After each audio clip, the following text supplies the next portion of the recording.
ꯃꯌꯥꯝꯒꯤ ꯅꯨꯡꯉꯥꯏꯅꯕꯒꯤꯗꯃꯛ ꯂꯩꯖꯔꯤꯕ ꯃꯈꯜ ꯃꯊꯦꯜ ꯃꯅꯤꯄꯨꯔ ꯆꯦꯅꯦꯜꯅ ꯃꯌꯥꯝꯕꯨ ꯏꯀꯣꯛꯅꯣꯅ ꯈꯨꯔꯨꯝꯖꯔꯤ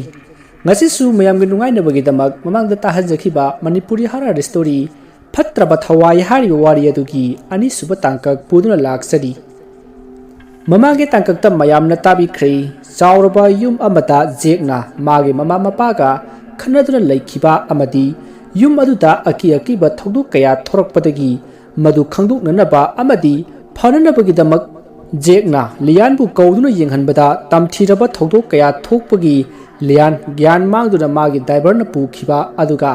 ꯖꯦꯛꯅ ꯃꯃꯥꯏ ꯑꯗꯣ ꯌꯥꯝꯅ ꯀꯤꯅ ꯏꯃꯨꯡ ꯂꯣꯝꯗ ꯌꯦꯡꯂꯛꯄꯒꯤ ꯃꯇꯥꯡ ꯑꯗꯨ ꯃꯌꯥꯝꯅ ꯇꯥꯕꯤꯈ꯭ꯔꯦ ꯃꯁꯤꯒꯤ ꯃꯈꯥ ꯇꯥꯔꯛꯄ ꯁꯔꯨꯛꯇꯨ ꯃꯌꯥꯝ ꯄꯨꯟꯅ ꯇꯥꯃꯤꯟꯅꯔꯁꯤ ꯑꯁꯨꯝꯅ ꯖꯦꯛꯅ ꯏꯃꯨꯡ ꯂꯣꯝꯗ ꯌꯦꯡꯂꯛꯄꯗꯗꯤ ꯀꯅꯥꯁꯨ ꯀꯔꯤꯁꯨ ꯂꯩꯔꯝꯗ꯭ꯔꯤ ꯃꯐꯝ ꯑꯗꯣ ꯀꯔꯤꯁꯨ ꯊꯧꯗꯣꯛ ꯊꯣꯛꯈꯤꯗꯕ ꯑꯃꯒꯨꯝ ꯄꯨꯡꯆꯤꯛ ꯆꯤꯛꯂꯤ ꯑꯁꯨꯝꯅ ꯃꯇꯝ ꯑꯗꯨ ꯍꯧꯈ꯭ꯔꯦ ꯃꯊꯪꯒꯤ ꯅꯣꯡ ꯉꯥꯜꯂꯛꯂꯦ ꯖꯦꯛꯅ ꯌꯨꯝ ꯑꯗꯨꯒꯤ ꯀꯥ ꯈꯨꯗꯤꯡ ꯆꯪꯗꯨꯅ ꯀꯨꯌꯦꯡ ꯌꯦꯡꯉꯤ ꯑꯁꯨꯝꯅ ꯑꯁꯨꯝ ꯌꯦꯡꯂꯛꯄꯗ ꯂꯥꯏꯔꯤꯛ ꯃꯌꯥꯝ ꯑꯃ ꯊꯝꯕ ꯀꯥ ꯑꯃ ꯂꯩꯔꯝꯕꯗꯨ ꯎꯔꯦ ꯃꯗꯨꯗꯒꯤ ꯖꯦꯛꯅ ꯆꯪꯁꯤꯜꯂꯛꯇꯨꯅ ꯑꯁꯨꯝ ꯌꯦꯡꯕꯗ ꯀꯔꯤꯅꯣ ꯑꯃ ꯃꯥꯒꯤ ꯇꯨꯡꯂꯣꯝꯗ ꯄꯣꯞ ꯂꯥꯎꯅ ꯇꯥꯔꯛꯈꯤ ꯖꯦꯛꯅ ꯆꯪꯁꯤꯟꯗꯨꯅ ꯍꯥꯡꯗꯣꯛꯀꯦ ꯇꯧꯔꯨꯕꯗ ꯗꯥꯏꯔꯤ ꯑꯃ ꯑꯣꯏꯔꯝꯂꯦ ꯗꯥꯏꯔꯤ ꯑꯗꯨꯕꯨ ꯃꯥꯅ ꯐꯥꯛꯇꯣꯛꯂꯨꯕꯗ ꯐꯣꯇꯣ ꯑꯃ ꯌꯥꯎꯔꯝꯃꯤ ꯐꯣꯇꯣ ꯑꯗꯨꯗꯤ ꯀꯅꯥꯁꯨ ꯅꯠꯇꯦ ꯃꯍꯥꯛꯅ ꯃꯃꯥꯡꯗ ꯎꯈꯤꯕ ꯅꯨꯄꯤ ꯑꯗꯨꯒꯤ ꯐꯣꯇꯣ ꯑꯗꯨꯅꯤ ꯃꯗꯨ ꯎꯕꯗ ꯃꯍꯥꯛ ꯄꯨꯡꯉꯛ ꯉꯛꯈꯤ ꯑꯗꯨꯒ ꯑꯁꯨꯝ ꯌꯦꯡꯂꯛꯄꯗ ꯃꯍꯥꯛꯅ ꯍꯦꯂꯦꯅꯥ ꯍꯥꯏꯅ ꯐꯖꯔꯕ ꯈꯨꯏꯗ ꯏꯗꯨꯅ ꯂꯩꯔꯝꯃꯤ ꯖꯦꯛ ꯗꯥꯏꯔꯤ ꯑꯗꯨꯕꯨ ꯌꯦꯡꯅ ꯃꯥꯒꯤ ꯔꯨꯝꯗ ꯂꯥꯛꯂꯝꯃꯤ ꯃꯥꯒꯤ ꯔꯨꯝꯗ ꯂꯩꯕ ꯁꯥꯏꯠ ꯇꯦꯕꯜ ꯑꯗꯨꯗꯒꯤ ꯂꯦꯝ ꯑꯗꯣ ꯊꯥꯡꯒꯠꯇꯨꯅ ꯄꯥꯕ ꯍꯧꯔꯛꯏ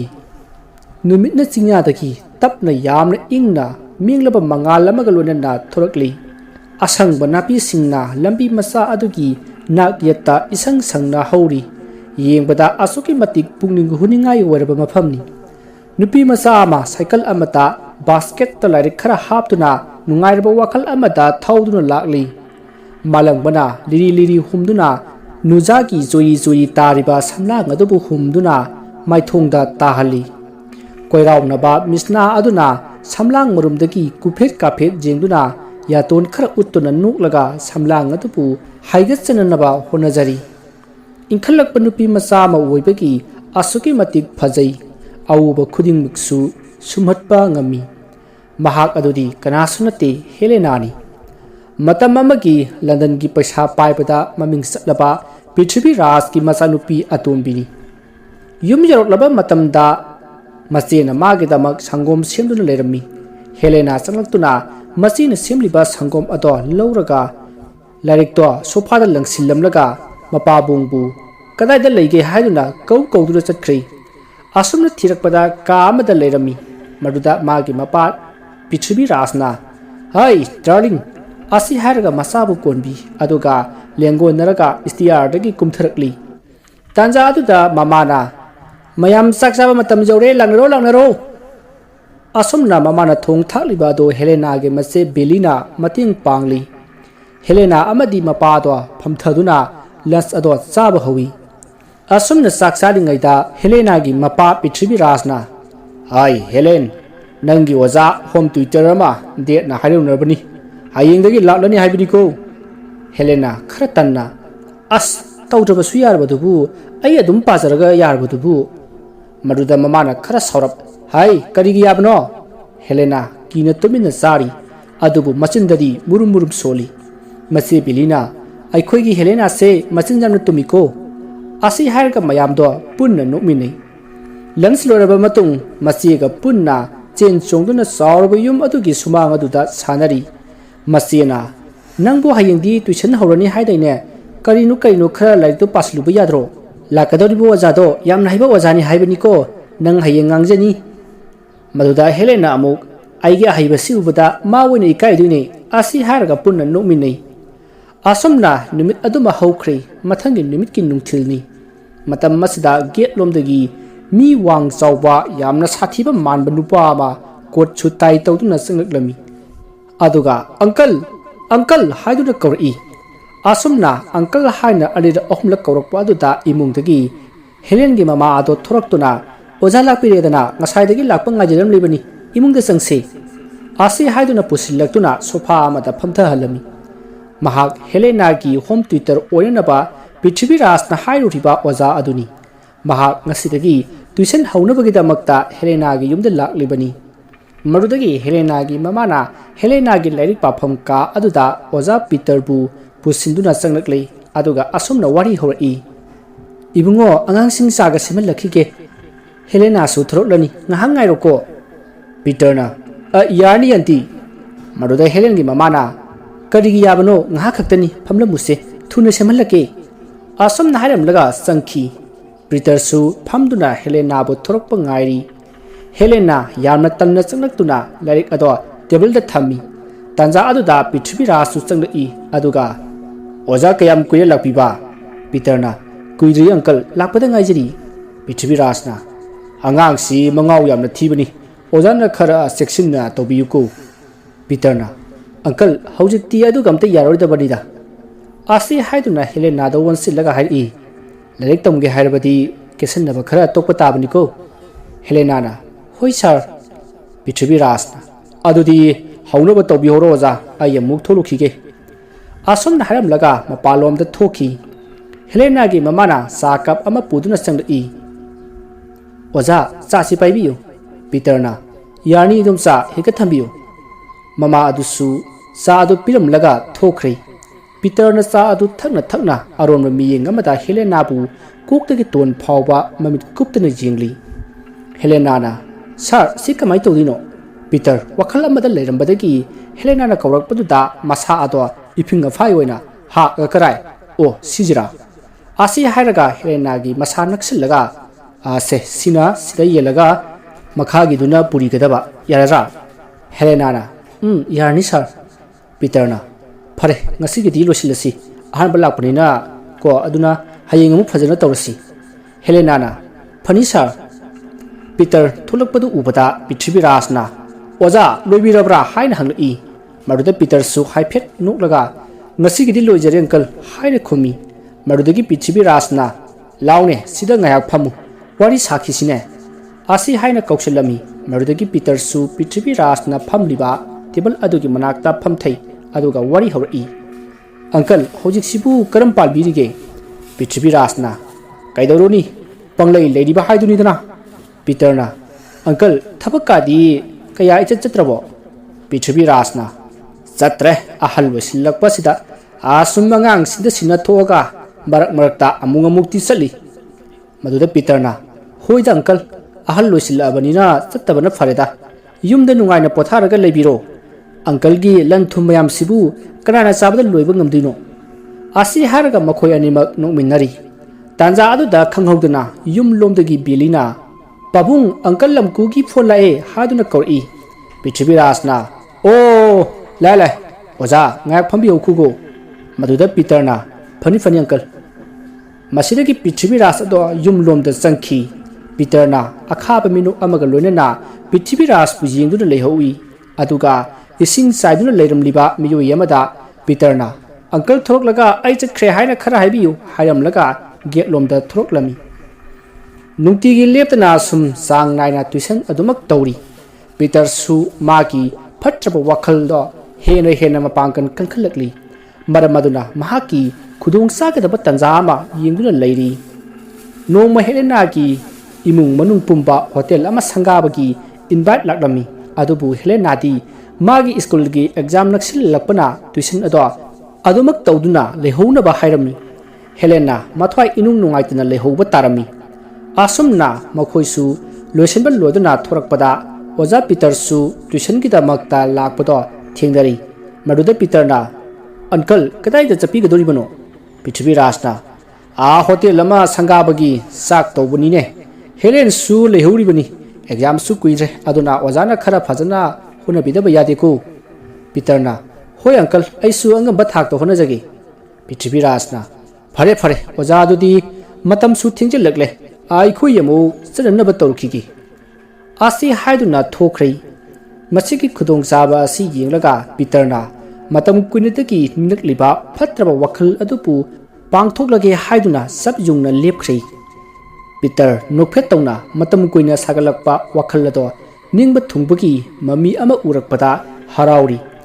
adumna khanna Peter tuition tofam ka adomda amuk changlaktuna table aduda lairik phaktoktuna parga leiriba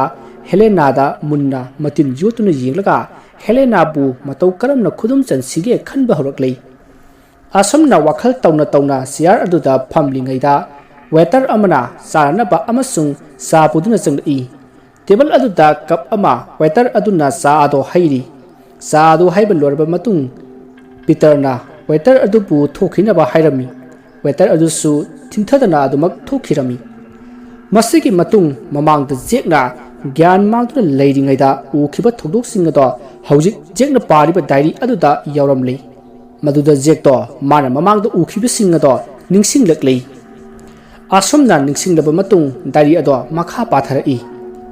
asomna phatraba thogon ningraba thodok singado thokraba matung Helena do ingakna masa ado tarang amada leikrei matamdu Helena ge mase bilisu manaw nupi jumda mathanta lehowi haiduna ngantana halaklami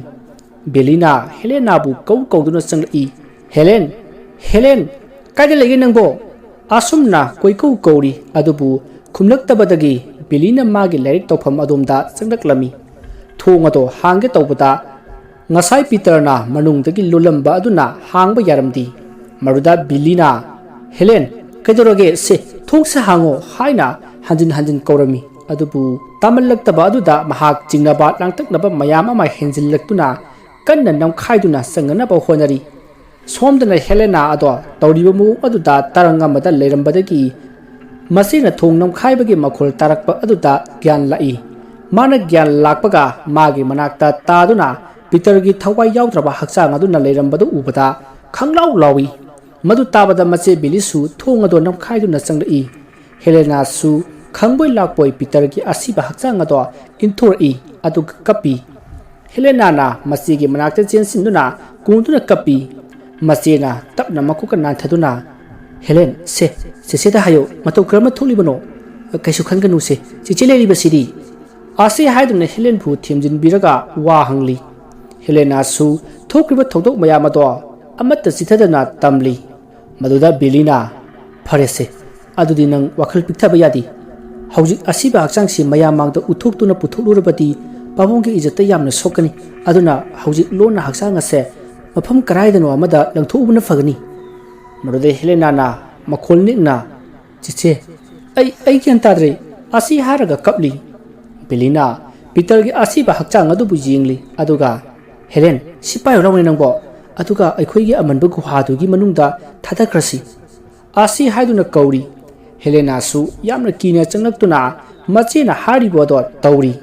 mabani changduna yamna wana Peter gi asiba hakchang adu bu poraktuna makhoi gi yumgi makha ithang thangba pochai thamnaba mafam amada guha amanba ama leiba adugi manung aduda thadanabagi damak haiduna porakli guha leiba ka adugi thong ado hangduna changlai aduga guha adugi mapanda hakchang ado hangatladuna Belina se makhungda phajana payu aduga thadakrasi asi haraga Belina makoklo mado hana thadakhri aduga makhonglong thamba Helena na paihoba aduna Helena gi mangaksamda siriba lek aduda makhong khudun aduna pallaga yaduna leirami tawriba mogong aduda Helena di kibaga pakhatpaga na lauduna leiri matawadu ubada Beli changsillaklaga Helena gi lek ado lawthoklaga lektuga asiba haksak aduga punna guha aduda thadakhi Peter gi hakchang adudi guha aduda adumak tasinkhri masidagi Helena masida konsinduna kapi Bilisu manang nupibu konduna makokta nan thabiraga themli Helena na kapladuna maseda wahai amata haiba ngamdana yengjari Belina manang nupibu konsinbiduna karudagi puthokuna thokhri aduga makhoina ngasai thadakhriba lik adudi guha aduda tasin khiramdi guha adugi hendokpa nung amada yanduna I drop khara tapna taduna leiri somdana Helena hojik phawpa pakhatpa thukatpa leptri thokiba thodok mayamado ningsingduna kapsari mase Belina manaw nupi adubu kaptanaba kanna themjinbiri ngaihak leraga Helena do adumak tumthakri Beli hojiktada gyan lai ngasai Peter gi tahauba I mayam amana floor mathak aduda lehoribado mahak khangning ningsinglei madu hek ningsinglakpaga Helena bu tumhallamlaga I adubu teithoknabagi ka adomda changchillai khanghautana makhoigi waiter ado amuk changlai aduga mem kari toba yorobage kari suiba leirabage haiduna hanglai maruda bilina masa ado khangprek khangi adubu wakhal ado phathana khumlai kaisu tawdeda sum leirambani maduda waiter na o asi hairamlaga thoki bili adu masa adu pakhal lubagi sor amuktang sangna hondoktuna thabak ado loisili numit tasilakpada mama mapasu loina yumda halaklami yumgi pochai khara soleraklami pochai sing ado makhoigi thabak mating pangnabagi damak thamliba nupa aduda makhagi guha leiba ka aduda thamlunaba hairami nupa ado thinthadana pot ado puduna changlai thong ado hangtoklaga potto makhada thammi mai thananaba switch ado namgi honari adubu socket adu leiramdabagum tawi mardagi mahak ingak ngakna magi phone ado satoktuna mai thalaga jinglubadadi mapawonaba goiramlei nupa aduna o aina ngasaidagi paikhaluri basidi nangdi sida leiri boyeko asi haiduna pot ado mafam sana thangjili masidagi isai ngang ngduna thabak khara amasu tawri adubu khanghaudana makhol ama guha adomdagi taraklami nupa aduna karinu makhol sibo guha asidagi malida masibu ising leba jalane asi haiduna phone gi flash ado kaptuna yenglubadadi necklace ama panduna leirami madu urubada nupa ado mami thakat khiduna lik adubu lokhat nanaba kanna honari manakta leiramba sei ama tawduna yamna wan lokhatlei harau harau lik ado pocket ta hapsilaga mi ukhini matagum tumin thoraklei mai ado muthatlamlaga thong ado thinjillamduna satkhirami nupa ado hek chatkibaga guha adudagi khanghaudana nupa amagi khonjalta akhaba minuk amaga nuklei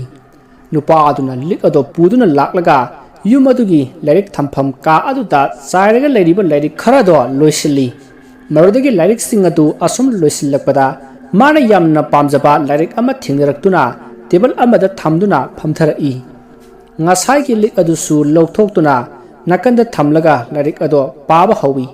khara asum paramlaga nupa ado lairik adu khumjillamlaga hawgatuna chatkhri mahak lik adu budi kaukthokuna table aduda adumak thamnamlei mathangi numita Prithviraj amasung mahaki loinabiga matam khara mapalomda project amagi chatpa tarami bilida imungi worol pumba sinaramlaga makhoi chatnanaba sem saba punama loirami Prithviraj na Helen chechega phajana leiramuko papa thuna halaknaba toge maduda Helena nasu hoi papa haiduna lehori driver na gari start tawduna gari da Prithviraj amati mahaki loinabi kakhatkhrai gari manungdagi makhut hairamlaga adumak chatkhrai mama mapa animak chatkhiba aduda mamaya do khara maksinna yumlomda onsillaga machinmanaw ado sangkhrai asumna matam khara karisu akaibi yauduna ingna sikna haukhrai nungmagi numitni nungsu kanna tari Helena amadi mache Billy phamungda phamduna magazine khara yengli khanghauduna nupa ama kanna lawrakpagi makhol ama taraklami Helena amadi Billy kuphet jengaduna leiri aduga tumina amuk leikhrai ngahak leiraga amukasu kanna lawraklami handakti Billy na kanano haiduna yenglurage khalli phamungdagi phu haugatuna thoke tawi maruda Helena na masibu khamami thokhinu haiduna adubu Billy na kashu taroi haiduna kedallama paraga tholai berenda aduda tapna laduna kanano aduda lauribadubo kaiduba yorobage ai kari mating pangjoge haiduna lauri mara lauribado kanasu leibadi nati takhiba makhol aduda hairibani kanasu leiba udraba aduda mamai ado tapna leithorokpada mamai pumba ina pumsot sotlaba nupa ama leptuna magi mamangmaktada leirami madu ubuda Billy nupa adubu inthoklamduna chensilai adubu Billy kiman khibana chenna pokona ba aduda khofam sahoutraduna leimaida turi tanja aduda masakti udaba kanagumba amana Billy gi makhong ado tapaiduna sorosoro singduna Billy bu berenda aduda puri Billy kiman khibana kapna lauri makhut aduna magi makhong pairiba ado kanna kanthokpadagi thadorakli Keck थादोरक्पगा थिंथब तौदना Bailey yum अदुगी थोंग अदु तमना चेंसिलई अदुबु लाइबक थीबनी थोंग अदुसु लोंदुना Laramie बेलीना थोंग अदुबु कन्ना हांगनब honorary मसादो पाखटपा थुकटपना हेमनबना फजना हांगब ngamdri matam aduda mami sami nupagi sawung manba amana बेलीगी मनाक्तमना assume assume चंगसलई अदुगा बेलीगी मखौरी हेक met के तौबगा हेलेनाना थों हांगदोरकपदा बेलीदो इमुंगलोमद तुसलई अरुदगी अकीब सक्तम अदुसु उखिद्रै बेलीना थों अदो थिंजिलमलगा हेलेनाबु पुदुना बेडरूमदा उनयाना चंगदखी मरुदे हेलेनाना मसीगी मतोद उबदा कैदोबु यारोके हाइदुना हंगली मदुदा बेलीना कैसु तौदेदा सुम इथिंता खंगबने आसी हाइदुना हाइफेट नोक्सिनरगा हेलेनागे मकोक्ता नानथबिरमी अदुगा हेलेनाबु मागी मतम बाक्ता हिफंदुना तुम्हल्ली वखलददी चिंगनबा पाखटपना लेताफम खंगती अदुबु मनाव नुपी अदुबु कीखिनी हाइदुना हाइदोक्ट्री अदुबु करिगुंबा खरदी थोकले हाइबसिदी महाक खंगली नुमित अदुमा महाक वखल खलना खना अदुमक तुमथख्री मथंगे नुमिता मचिल मनाव अदवा हौगत नदुना मागी थबक तौनरिङै मतम हौखिबा खंगहौदी नुमित तासिलई असुमना बिलीना डिनर सेंब लोरदुना वाशरूमदा चंगी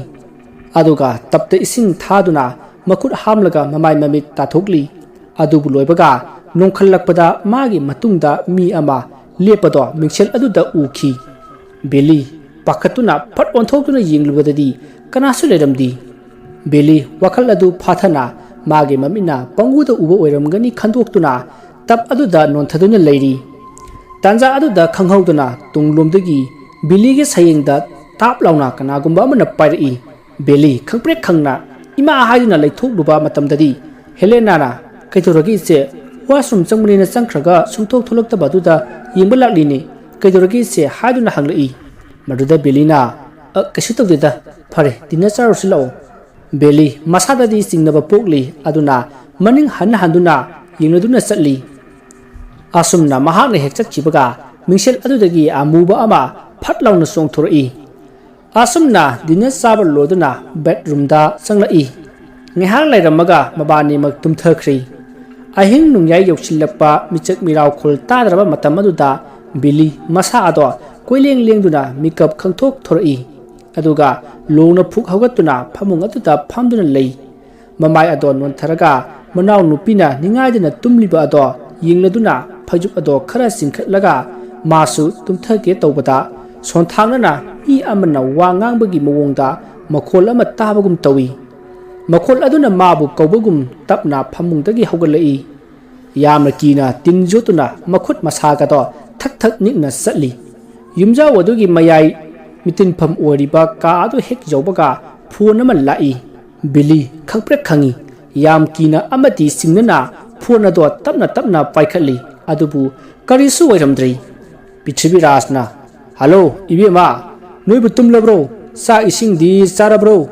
नाव नुपीगा फजना लेरमुको अखोई मतम खरा चोंथब तारी फरे फरे पोथानब तौरो आसी हारकपदा बिलीना होई पपा हारगा फोन अदु थमख्री मसिदगी बिली तपना चंगलक्तुना बेडरूमगी थोंग अदो थिंजली अदुगा मागे फमुंग अदुदा फमदुना हेलेनाना नाइट ड्रेस ता तुम्लिबदो यिंगली अदुबु बिली दो ममाय ममितो इहिंग नाहिंग साबा मखै अमदी उनसा मचेत किंथरदुना यामना अकीबा सक्तम अमदा फमदुना हेलेनाबु यिंगली ngeihak mamit kuptuna yinglaba matungda हेलेनागे मनाक्ता संगसिनदुना हेलेनागे ममाय अदुदा मरै साना तिंथोक्तुना लेकपा हरई अमुरक अनिरक लेलकपदगी हेलेना तपना मिकअप थोरई माना मिकअप थोरकपदा लेरमलिबा सक्तम अदुदा महाक पाखतबा थुकटखिबना कन्ना लाउदुना हौगलकलमी असुमना महाक ताइबन फाउदुना कन्ना लाउरई मरुदा मसे बिलीना केतोरगे हेलेन से मंगफतबा मंगलुरबो नंगबो आसी हाइदुना कोनसिनबिरी हेलेनाना कपलदुना इचे अयमना कीरे हाइदुना मसेदा कन्ना कोली ngसाइदगी मसेना हौगलकलगा फोन वुकलिबा अमति हंजलकलगा अकीबा सतमदा येंगदुना मरै लेक्तुना तरोलिबा खुदिमक मागे ममंग वैरमली मतम अदुदा बेलीना मफम मस्ते लेरबदी सोदना खुदोंग चादबा थुकलगनी असमना खंदुना होटल अमदा ममा मपा हलक्तु फाउपति लेरोगे खंदुना हेलेनादा वा हौदुरई बेलीना से ichi wahige nang sida leiba kiroi oiragadine hotel amada matam khara leirosi maruda Helena na su hoi ise aduna farani ai sida leiba se yamna kire haiduna kapli masidagi Belina farase adudi ai driver da hayeng ai koibu lowba lakna ba haikhage ko asi haiduna nakandagi phone do lowduna makhoigi private driver aduda call tawi driver aduna hello ma'am kai lerage atheng basida call tawbirak libasibo maruda Belina nang hayeng ayukse amukta laktabi yadra ikhoida ikhoi matam khara hotel da leiruba tare aduna nang ikhoibu mafam aduda amukta thinbiu maruda driver na phagani ma'am asi haraga phone do thamna khrei marudagi mabani su kiba khara faraduna tapna tumthakhri mathangi numita machimanaw ani ado sangduna hotel amada hongnabagi damak pochai kana loisin ba do loraduna mapanda posting ado thangdoklaga style aduda phamladuna makhoina numidang phone tawduna kaukhiba driver ado lakpa ngairingai get adobdagi nupa amana phingna sensil laktuna sor thabet holaduna makhoigi mamangda lepaga mi ama haduna pawado tamang ngamduna leiringai Belina khara pakhana mi ama kedore haibano haduna hangai masidagi nupa aduna pakhatpado khara phatharaga mi ama asigi lambigi noigi post aduda siduna lehore haduna tammi wadu tabada Beli amadi Helena su lawailuton sakrei mabani munna yingni aduga kadomdano haduna senthurei asumna lakpana haujikti uri lambi adugi nakanda leiba electric post aduda nupa ama mangak laithatladuna mamai mamit itana ngangsanganglaba saktamadu makhoina asum jinglakpada siliba dress samkak adudagi khangli madudi nupa ado makhoigi gari driver aduni haiba masidagi makhoi hena pakhalakli Helena na saktamadu urubadagi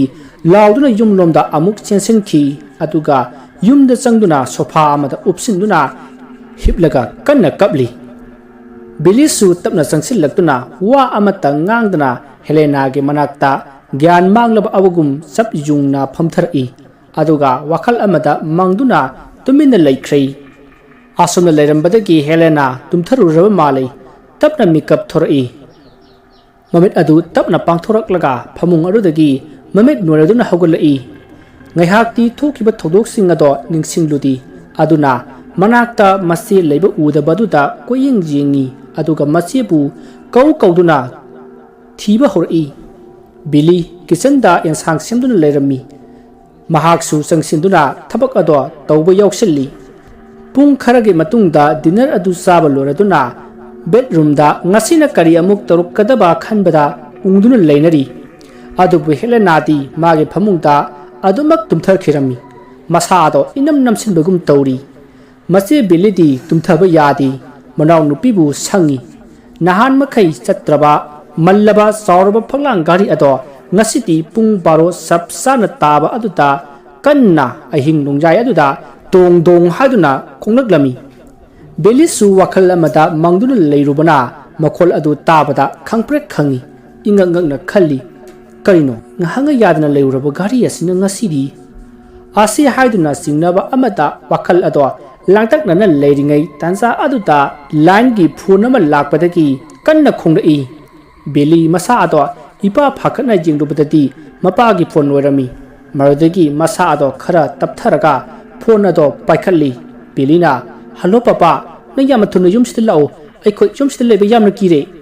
asomna hairubada phone redagi